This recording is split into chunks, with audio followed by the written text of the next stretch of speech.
सोलन जिला की उप तहसील कृष्णगढ़ में शनिवार को जिला परियोजना डाइट द्वारा दिव्यांगों के लिए आईईडी कैंप का आयोजन किया गया। डॉक्टर कपिल निशार ने बताया कि हम इस कैंप में बच्चों के माता पिता की भी काउंसलिंग करते हैं और उन्हें बताते हैं कि वे किस तरह से अपने बच्चों के साथ व्यवहार करें। इस कैंप में हम बच्चों को कान की मशीन, व्हील चेयर और बैसाखी भी उपलब्ध करवाते हैं।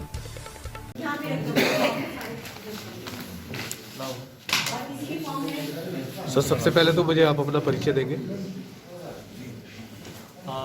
मैं ministry of social justice and empowerment Alimpur government of India की तरफ से डॉक्टर कपिल निशार यहाँ पे आया हूँ। और आपसे जानना चाहूँगा कि ये जो कैंप्स हैं इसको लेकर क्या क्या मोटिव्स आप अपने उसको लेकर चले हैं, क्या क्या उद्देश्य आप लोगों के हैं इस कैंप को लेकर? तो जैसा आप देख पा रहे हैं कि यहाँ पे जितने भी डिसेबल्ड बच्चे हैं, ठीक है, तो ये सरकार की जो स्कीम है एसएसए की, तो उसके तहत जो भी डिसेबल्ड बच्चे हैं स्कूल आने जाने के लिए जिन्हें दिक्कत होती है या किसी भी प्रकार की उन्हें दिक्कत होती है, तो उनको हम आइडेंटिफाई करते हैं, उनका असेसमेंट करते हैं और उसके बाद उनको कैलिपर्स देते हैं।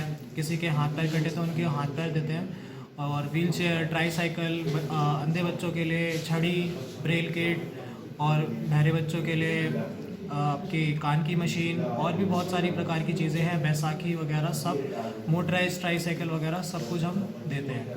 जिसमें अगर बच्चा 9th 10th में पढ़ रहा है और वो उसे अंधा है तो उसे हम मोबाइल फ़ोन, स्मार्टफोन या टैबलेट भी देते हैं। तो अभिभावकों को किस तरह से मोटिवेट करते हैं आप बच्चों को और स्ट्रॉन्ग बनवाने के लिए? तो पहले तो ये चीज़ होती है कि हमें बच्चों को देखना पड़ता है कि उनके पेरेंट्स उनके साथ कैसा बिहेव कर रहे हैं, ठीक है। अगर बच्चा डिसेबल्ड है तो क्या उनका पेरेंट उनको मैनेज कर पा रहे हैं कि उनसे गुस्सा तो नहीं हो रहे, उन्हें डांट तो नहीं रहे। कई बार हमारे पास एमआर के बच्चे आते हैं और पेरेंट्स कहते हैं बच्चा पागल है, तो हम उन्हें समझाते हैं कि आप इन्हें पागल मत कहिए, स्पेशल बच्चे हैं, ठीक है। उनको जैसे आप समझ सकते हो वैसे नहीं समझ सकते, तो आपको उन्हें समझाना है, प्यार से समझाना है, चीज़ें बतानी है। वो आपसे ढीठ नहीं बन रहे, वो आपसे ज़बरदस्ती नहीं कर रहे, लेकिन उनको कम समझ में आ रहा है इसलिए वो ऐसे है। या कई बार ऐसा भी होता है कि वो कहते हैं कि बच्चा बोलता नहीं हमारा, तो फिर हम कहते हैं कि आप कान की जांच कराइए, तो पता चलता है कि बच्चे को सुनाई ही नहीं देता। जब उसे शब्द ही नहीं पता तो वो बोलेगा क्या कि वो उसे बोलना क्या है। तो ऐसे ऐसे करके कई बार पेरेंट्स भी मिसगाइड होते हैं, तो हम उन्हें बताते हैं कि आपको ऐसे ऐसे करना है। और कई बार होता है बच्चों का पैर टेढ़ा होने लग रहा है, उन्हें पता ही नहीं होता कि बच्चे का पैर टेढ़ा हो रहा है, तो हम उसके लिए कैलिपर्स उनको देते हैं, फिर उनको गाइड करते हैं कि आपको इस कैलिपर को ऐसे पहनाना है तो बच्चे का, जिससे पैर आपका ठीक हो जाएगा।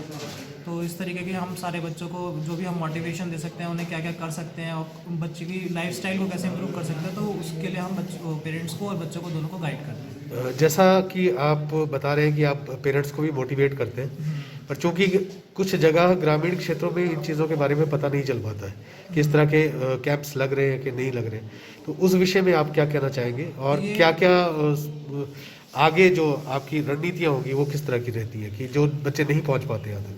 इसके लिए जैसे अब मैं दिल्ली से आया हूँ, लेकिन जो यहाँ की जो डाइट होती है, जो यहाँ के BRCCs होते हैं, उनको एक प्रॉपर एक लेटर आता है सरकार की तरफ से और उसमें सारी चीज़ें मेंशन होती हैं। एक प्रॉपर डेट बता दी जाती है कि इतने दिन से इतने दिन तक आपके डिस्ट्रिक्ट में इन ब्लॉक्स में हम कैंप करेंगे।